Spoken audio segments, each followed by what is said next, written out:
Anybody can print something like that. Ma'am, I'm the captain on this flight. I've been the captain for 16 years. This area is for authorized crew only. I'm going to need identification. United Airlines Flight 1847, FAA license, captain ID, both current. Where did you get those? They were issued to me by the FAA and by this airline. My name is on the flight manifest right behind you.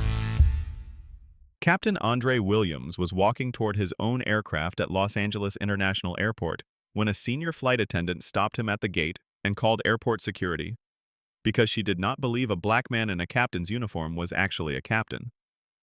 What Jennifer Bowden did not know was that Andre Williams had 12,000 flight hours, 16 years with United Airlines, and the legal authority to command the very aircraft sitting 30 feet behind her. What started as a Friday morning pre-flight routine at Gate 52B would end with a $3.8 million civil settlement, the termination of an 11-year airline employee, and 4 passenger videos that would be viewed by millions of people who recognized immediately what they were looking at. Before we go further, what city or country are you watching from? Drop it in the comments. We genuinely love seeing where this community reaches. If you believe that credentials should matter more than assumptions, that a uniform earned over 16 years should speak for itself, that authority without accountability is not authority at all, like this video and subscribe. This channel exists because these stories deserve more than a headline. Andre Williams was 44 years old when this happened. He had logged over 12,000 verified flight hours. He was a senior training captain, a first-generation college graduate, a husband, a father of 2, and one of the people actively mentoring the next generation of minority pilots into an industry that has historically kept them out. On July 4th, 2025, at 6:18 in the morning, he walked toward his gate at LAX on a clear summer day with his credentials already in his hand, the way he always did, the way he had done 1,000 times before. Jennifer Bowden was a senior United Airlines flight attendant with 11 years of service and at least 3 prior informal complaints alleging biased treatment of minority crew members, all previously dismissed by internal review. On that morning, her actions would set in motion a chain of events that grounded a commercial flight, detained a licensed captain for nearly 3 hours, and cost her employer one of the largest civil rights settlements in American aviation history. Black pilots represent approximately 2% of all commercial airline pilots in the United States. 2%. Andre Williams spent his career in that 2%, earning every credential, logging every hour, training every junior pilot who came after him. And on the morning this story begins, none of that was visible to the person looking at him. What was visible, and what drove every decision that followed, was something no credential can change and no uniform can cover. That is what this story is about. And it starts right here. Captain Andre Williams had been awake since 4:15 a.m. Not because he had to be. After 16 years, pre-flight mornings ran on muscle memory, but because he never slept well the night before a long weekend departure. Holiday travel brought variables, compressed timelines, passengers already wound tight before they reached the gate. He liked to get ahead of it. He'd kissed his wife without waking her, made coffee in the dark, and pulled up the digital flight roster on his tablet before his eyes had fully adjusted to the kitchen light. Flight 1847, Gate 52B. Wheels up at 7:40 a.m. He arrived at LAX at 5:52 a.m. At 6:10 a.m., he walked through the crew entrance in full United Airlines captain's uniform. 4 gold stripes on each sleeve, the wings pinned above his left breast pocket, his captain's cap squared precisely on his head. He carried his flight bag over one shoulder and his credentials in his left hand, the way he always did during boarding. Force of habit. 16 years of the same morning, the same walk, the same gait. He looked exactly like what he was.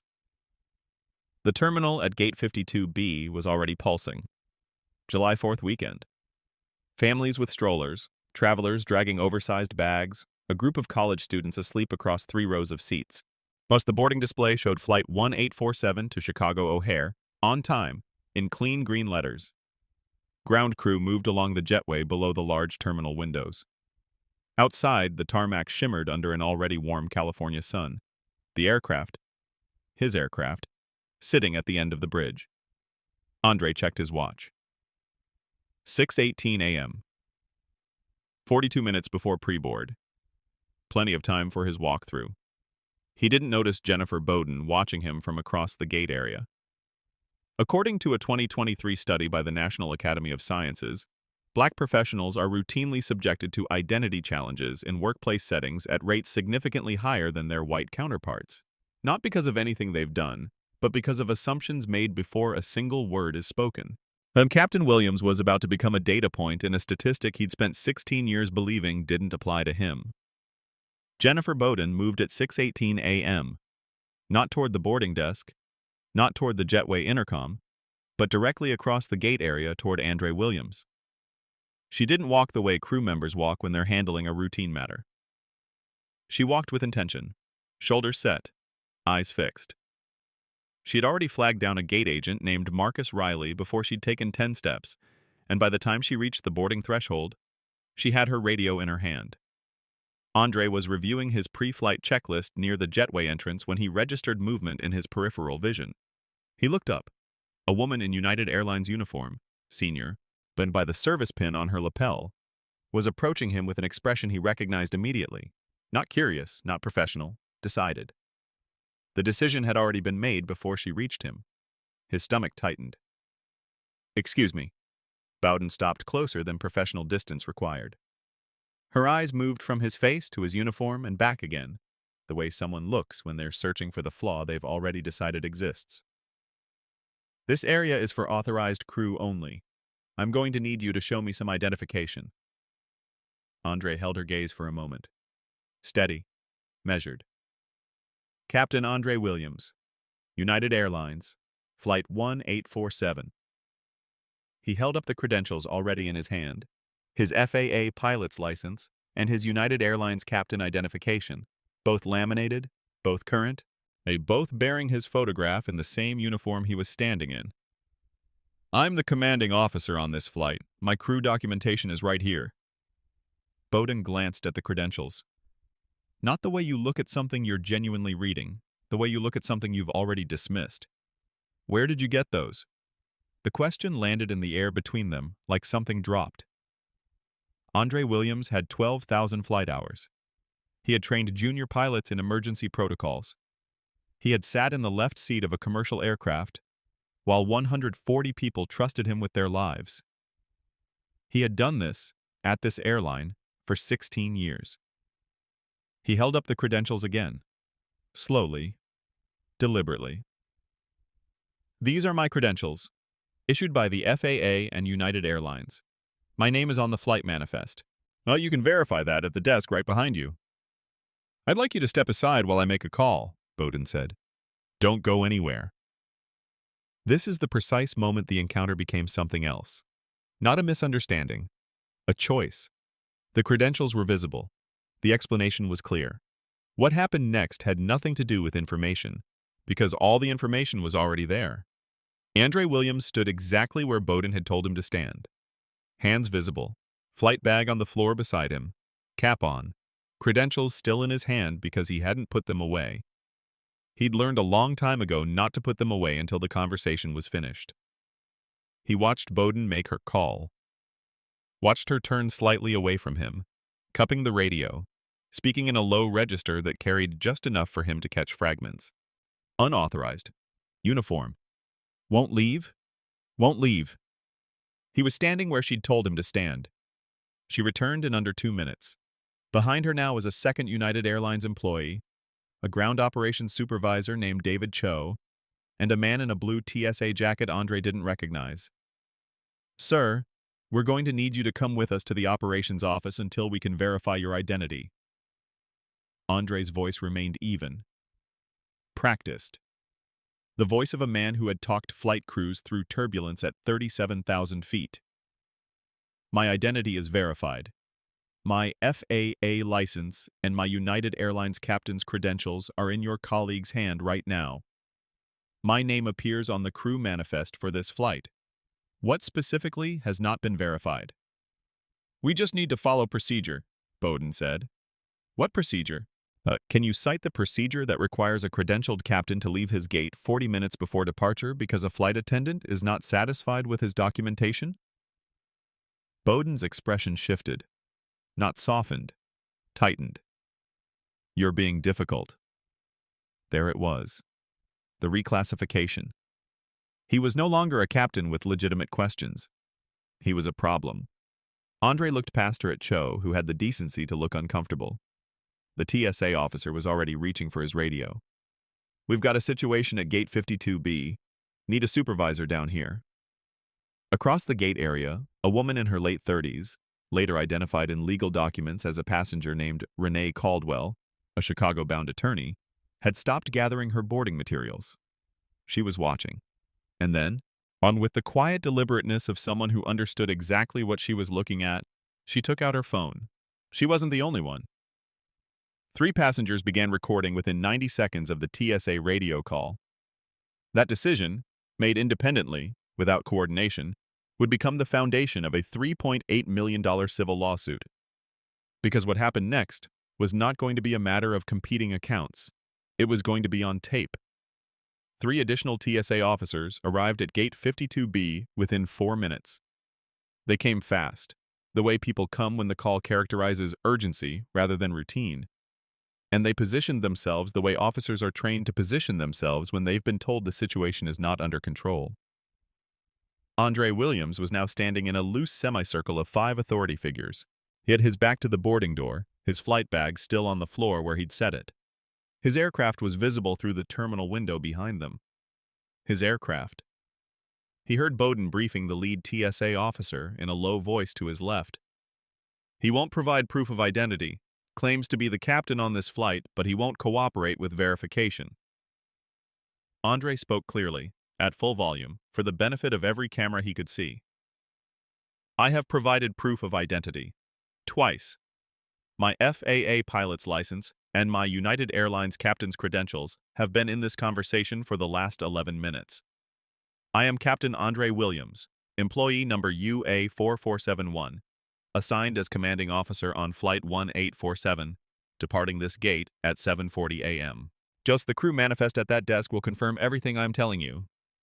The lead TSA officer, a broad-shouldered man whose name tag read Garrett, looked at Bowden, not at Andre.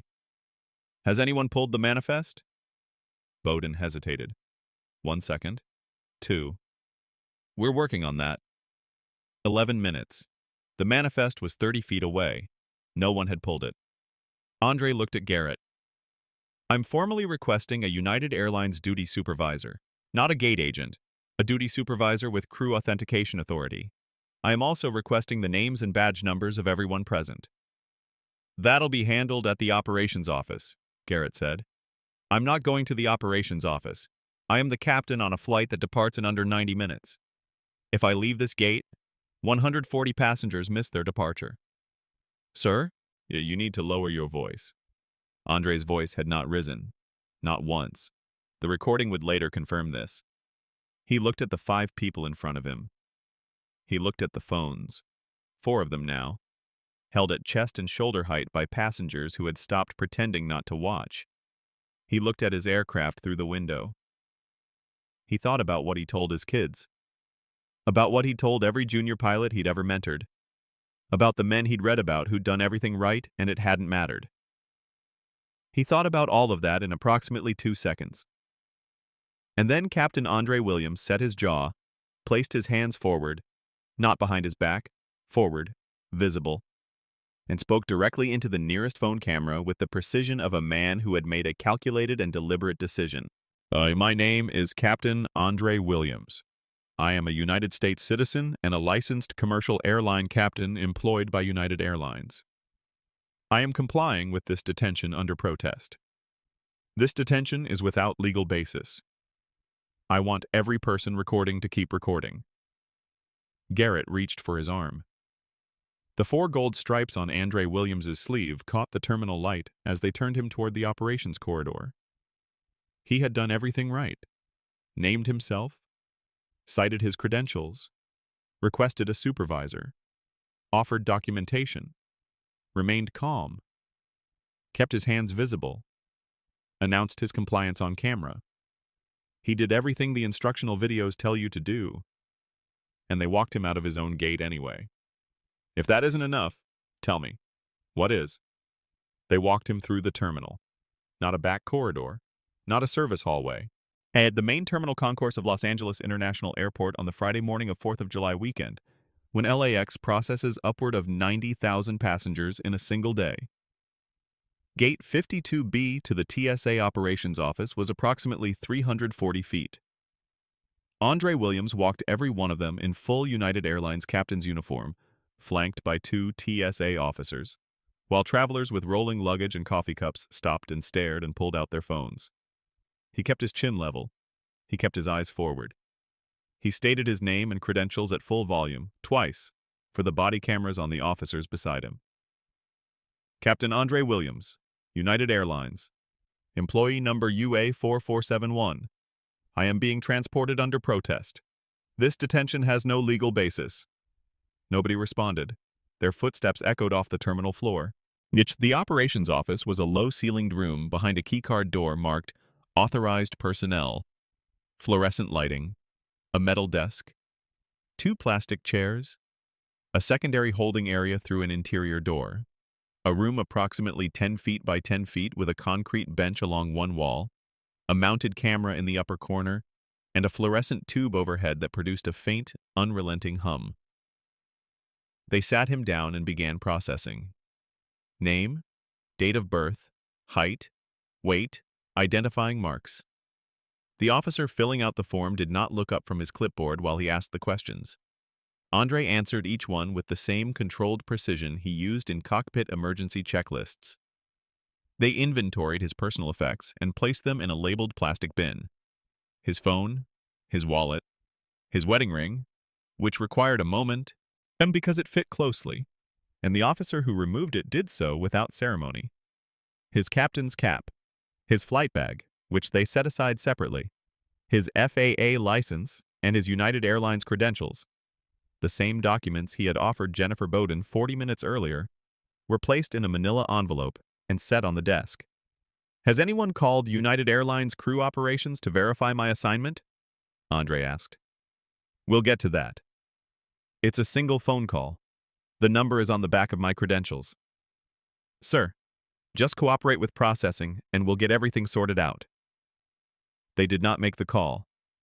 At 6:54 a.m., the interior door closed behind him. The hum of the fluorescent light filled the silence.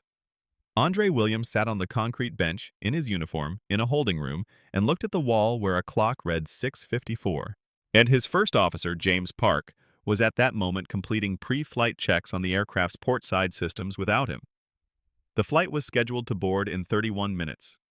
143 passengers, families, business travelers, a youth baseball team from suburban Chicago, were gathering at Gate 52B, unaware that the man assigned to fly them home was sitting in a concrete room 2 concourses away. Andre thought about his son Marcus, who was 9 years old and who had told every kid in his class that his father flew airplanes. He thought about what he would tell Marcus about this morning. He thought about whether the answer would make his son feel safer or less safe. He already knew. The clock on the wall read 7:02 a.m. when the door next opened. It was not a supervisor. It was an officer bringing a paper cup of water, which he set on the bench without making eye contact, and then left. The door closed again. The light hummed. Between 6:54 and 9:41 a.m., no one in that operations office made a single attempt to verify Captain Williams's identity through United Airlines crew systems, a process that takes less than 4 minutes and requires 1 phone call. Not one. In 2 hours and 47 minutes, the only thing delivered to that room was a paper cup of water. Ask yourself what that tells you about what they actually believed was happening, and what they were actually willing to do about it. At 9:41 a.m., the door opened. The man who entered was not one of the officers from the gate. He was older, 50s, and with the careful posture of someone who had been in administration long enough to recognize a liability when it was sitting on a concrete bench in a captain's uniform. His name was Regional TSA Supervisor Daniel Mercer. He was carrying a manila folder, Andre's folder, the one with the credentials in it, and he was holding it the way people hold things when they want you to know they've read what's inside. He did not make eye contact immediately. That told Andre everything before a single word was spoken. Captain Williams. Mercer stopped just inside the doorway. "We've verified your identity and your crew assignment. You're free to go." Andre did not stand. Well, he looked at Mercer from the bench with the particular stillness of a man who has spent 2 hours and 47 minutes deciding exactly what he is going to say when this door opens. "You've verified my identity." "That's correct. My name is on my FAA license. My photograph is on my United Airlines credentials. My employee number links directly to the crew manifest for Flight 1847, which departed this airport." Andre glanced at the wall clock. 1 hour and 53 minutes ago, without me. What specifically did you verify this morning that was not available to your officers at 6:18 a.m.? Mercer opened the folder, closed it. ATEL. "There was a breakdown in communication between gate personnel and our operations team. We take full responsibility for the delay in 2 hours and 47 minutes, Andre said. "Hey, that's not a delay. That's a choice." He stood then, slowly. He straightened his jacket. He picked up his cap from the bench and placed it back on his head with the precision of a man reclaiming something that had been taken from him without cause. "I want the full names and badge numbers of every person involved in this detention. I want a written incident report documenting the stated basis for my removal from that gate. I want copies of all body camera footage from the moment Jennifer Bowden approached me. And I want to file a formal complaint before I leave this building." Mercer reached into the folder and produced a business card. "You can initiate that process through our Office of Civil Rights and Liberties. The contact information is—" "I know the process." Andre took the card without looking at it. "I've been a professional in this industry for 16 years. I've watched this process work for other people and fail others. Now I'm going to find out which category I fall into." He held Mercer's eyes for a long moment. "You'll be hearing from my attorney." He walked to the desk where his personal effects were still in the plastic bin. He put on his wedding ring. He pocketed his phone. He picked up his credentials and held them for a moment. The same documents that had been in his hand at 6:18 a.m., the same documents that had not been sufficient, and then placed them deliberately in his breast pocket. He walked out without signing anything. In 2 hours and 47 minutes, Captain Andre Williams lost his flight. He lost his position at the controls of an aircraft he was legally and professionally authorized to command. Yet he lost the morning. But here is what cannot be logged in an incident report. He lost the version of himself that had spent 16 years believing that excellence was armor, that credentials were protection, that the uniform meant something beyond the person wearing it. That belief does not come back. Not for $3.8 million. Not for anything. Andre Williams walked out of the TSA operations office at 9:47 a.m. into a terminal that had moved on without him. The Gate 52B departure board now listed Flight 1847 to Chicago O'Hare as departed. The gate area that 3 hours earlier had been packed with holiday travelers was nearly empty. A few stragglers at adjacent gates, a custodian running a floor buffer along the far wall. The boarding podium where Jennifer Bowden had been standing when she first crossed the gate area toward him was unmanned. Yet he stood there for a moment. Just stood. Then he called his wife, Carol. She answered on the second ring, and he told her in 4 sentences what had happened, because 4 sentences was all he could manage without his voice doing something he wasn't willing to let it do in a public terminal.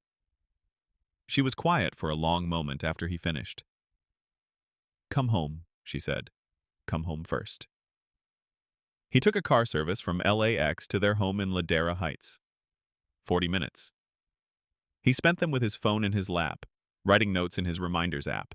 Names, times, badge numbers, exact quotes, the precise sequence of every exchange from 6:18 a.m. forward, with the methodical focus of a man completing a post-incident report, which is exactly what it was.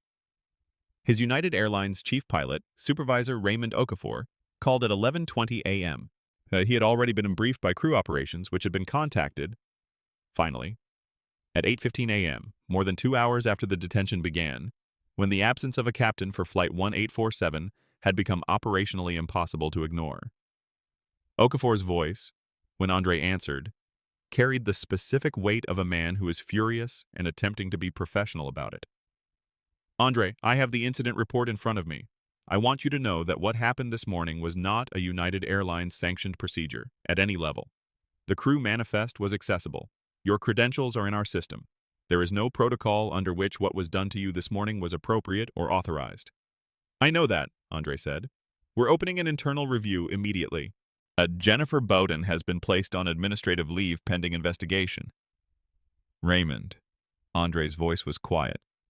Even. I'm filing a federal civil rights lawsuit. I wanted you to hear that from me directly. A pause. I understand. And Andre, I'm sorry. That's not enough, but I mean it.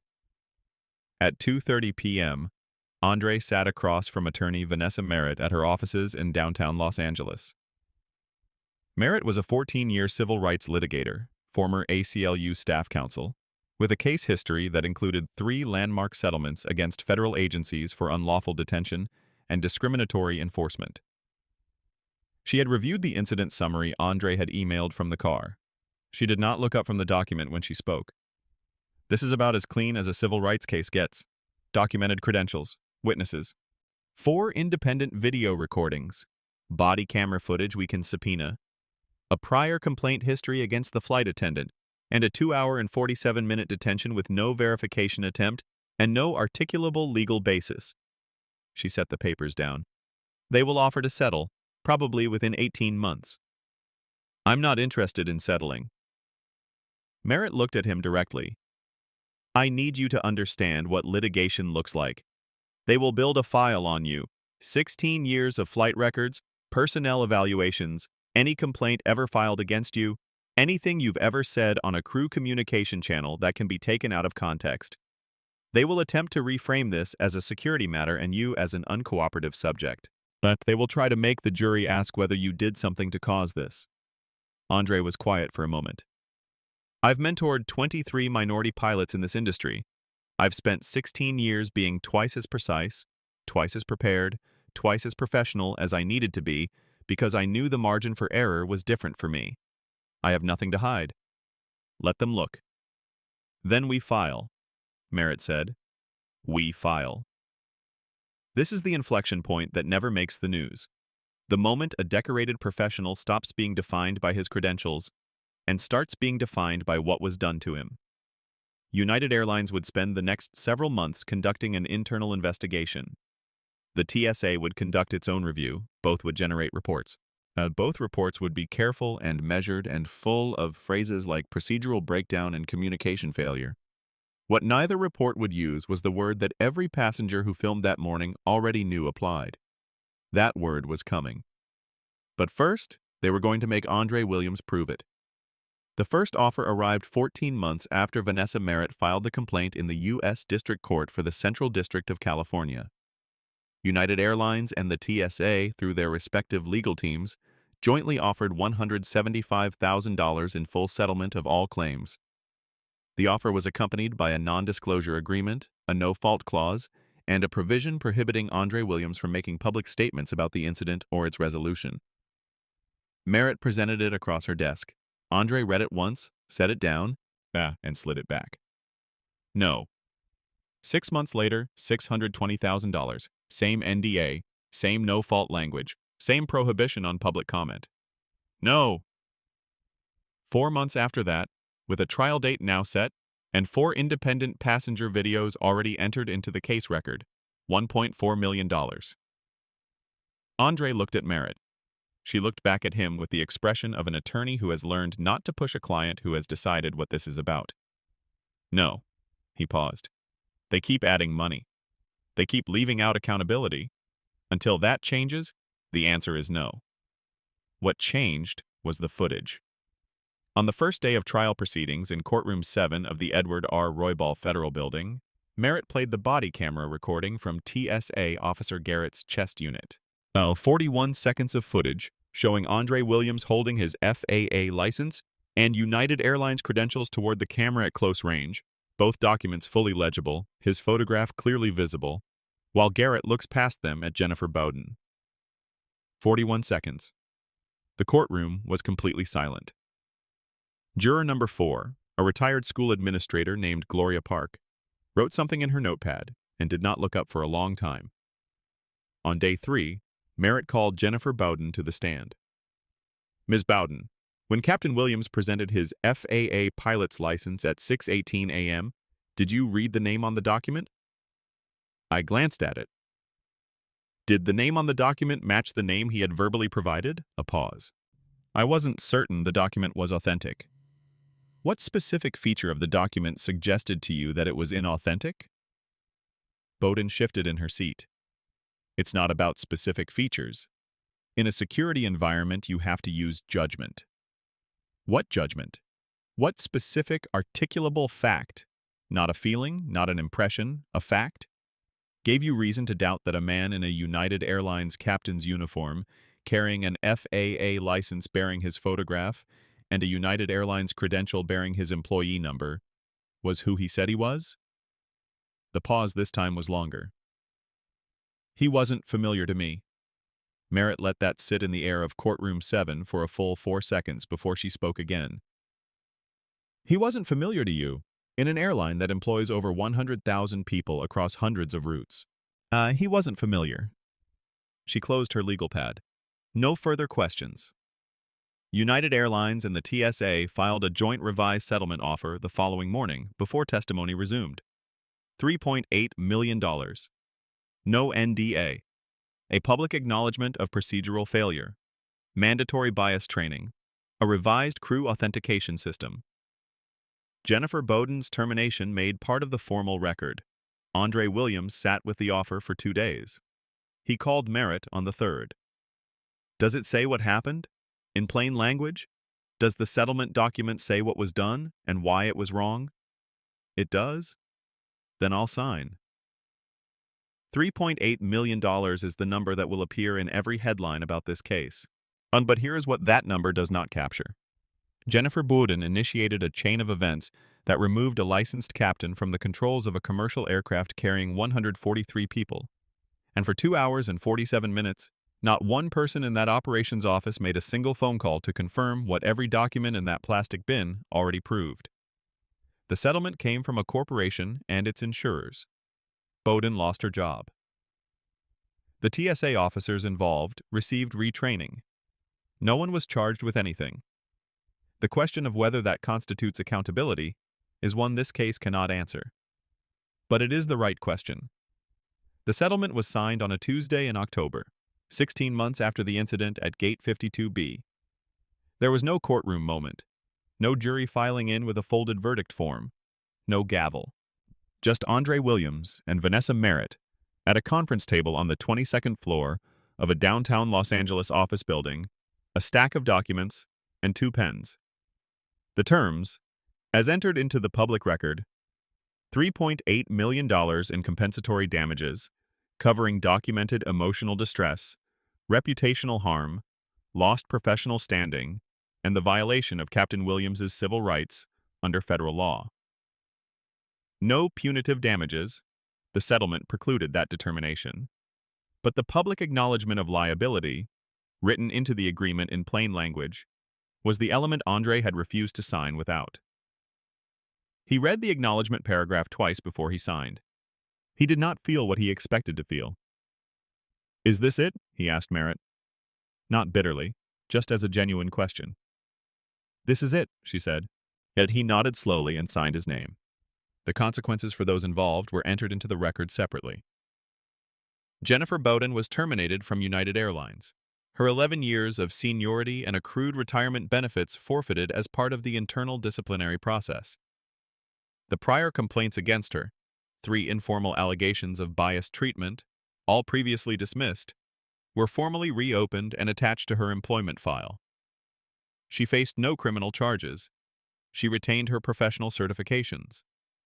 The TSA officers present at Gate 52B received mandatory retraining. Officer Garrett, who had led the detention, was reassigned to a different terminal pending review. He returned to his original post 7 months later. He also faced no criminal charges.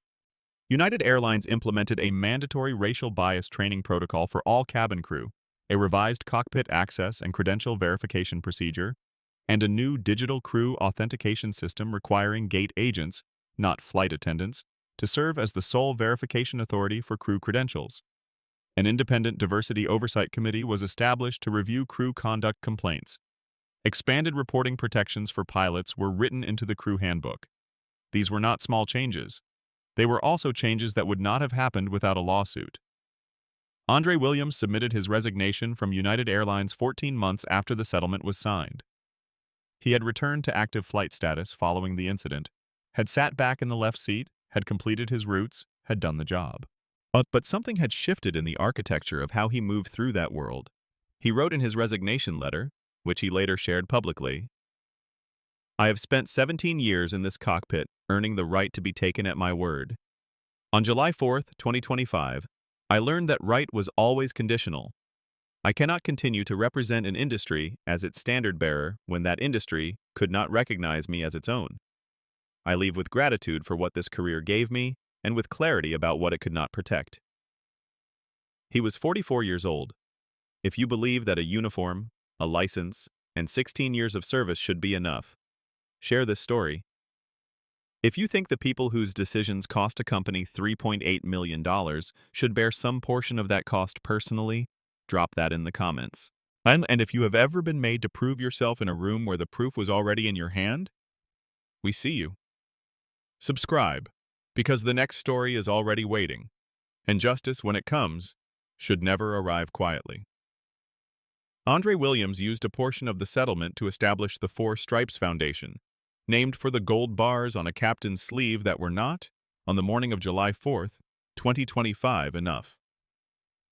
2 years after Gate 52B, the foundation has trained over 1,400 aviation professionals and minority applicants in credential documentation, rights awareness, and incident reporting procedures.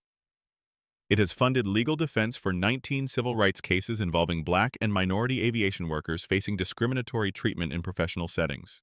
It has successfully lobbied for 2 pieces of state-level legislation, expanding workplace identity challenge protections for licensed professionals in California and Georgia. Andre speaks at universities now, at aviation academies, at high schools in Atlanta, where kids who look like him are deciding whether the cockpit is a place they belong. He tells them it is. He also tells them the truth about what belonging sometimes costs. $3.8 million didn't heal what happened at that gate. It didn't give me back the version of myself that believed excellence was protection. It didn't undo what my son will carry, knowing his father was walked out of his own terminal in his own uniform.